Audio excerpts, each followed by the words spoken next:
केन्द्रीय सभापति जी, केन्द्रीय पदाधिकारी, पूर्व पदाधिकारी, नेताहरू समक्ष हामीले सभापतिजीलाई आफ्नो समितिको प्रतिवेदन बुझाएका छौँ। हामीले 77 वटै जिल्लाको क्रियाशील सदस्यताको नवीकरणतर्फ टुङ्ग्याएका छौँ र नयाँतर्फ 75 जिल्लामा हामीले प्रवेश गरेर टुङ्ग्याएका छौँ। क्रियाशील सदस्यताको अधिकांश काम टुङ्गिसकेका स्थिति छ। 2-3 वटा विषयहरू हामीले हाम्रो समितिमा टुङ्गिन नसकेको कारणले केन्द्रीय नेतृत्व समक्ष प्रस्तुत गरेका छौँ। यो क्रममा केही ठाउँहरूमा, केही निर्वाचन क्षेत्र, केही वडाहरूमा जहाँनिर विवाद थियो र हामी सहमतिमा पुग्न सकेनौँ, त्यहाँ क्रियाशील सदस्यताको नयाँतर्फ हामीले स्थगन गरेका छौँ र नवीकरणतर्फकै क्रियाशील सदस्यले अधिवेशन गर्ने गरेर हामीले निर्णय गरेका छौँ। खास गरेर अरू पार्टीबाट नेपाली काङ्ग्रेसमा प्रवेश गर्ने मानिसहरूको विभिन्न ठाउँमा समायोजनको विषय, बारा र सप्तरीमा पुरानो नवीकरणतर्फको क्रियाशीलको बारेमा त हामीले टुङ्ग्यायौँ, तर नयाँ क्रियाशीलको कागजातहरू ढिलो प्राप्त भएको हुनाले हामीले त्यसमा प्रवेश गर्न सकेका छैनौँ। ती विषयहरूलाई र त्यसका सँगसँगै 2 ठाउँमा धनुषाको 4 नम्बर क्षेत्र र सर्लाहीको 2 नम्बर क्षेत्रमा पनि हामी टुङ्गोमा पुग्न नसकेको हुनाले हामीले केन्द्रीय नेतृत्वलाई नै यो बारेमा निर्णय गरिदिनका लागि, टुङ्गोमा पुग्नका लागि अनुरोध गरेका छौँ।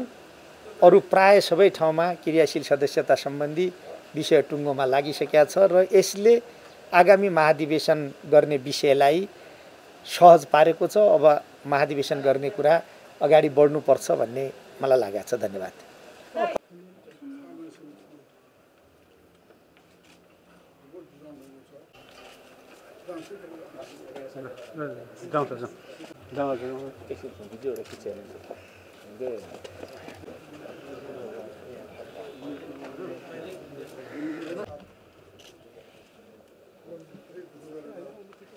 प्राप्त छ।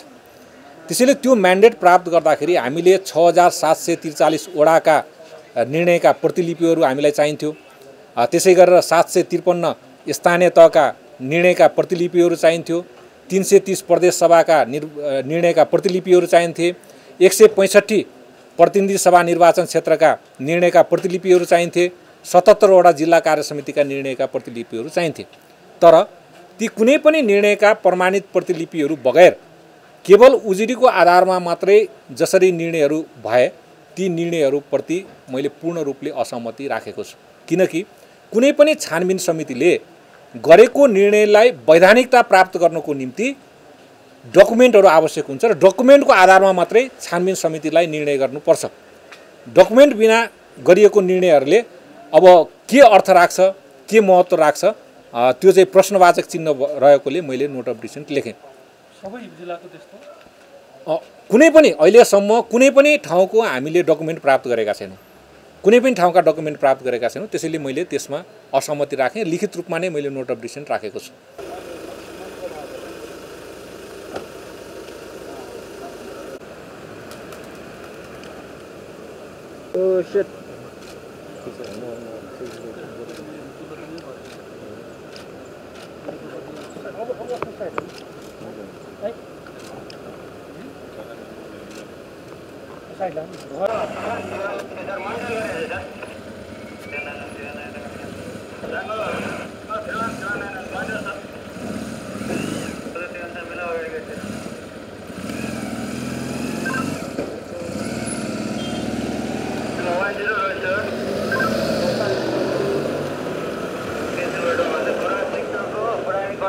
किलोमिटरसम्म प्रोत्साहन भइसकेको छ कन्ट्रोल गर्नुहोस् 67 मेट्रो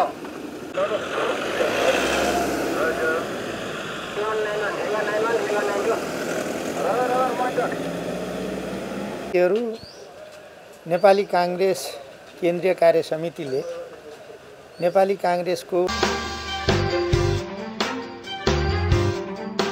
हरेक नागरिकलाई हरेक खबरबाट हरेक पल सुसूचित गराउने हाम्रो अभियान जारी छ। हरेक पल टिभी एचडी सब्स्क्राइब गर्न नभुल्नुहोला। नमस्कार।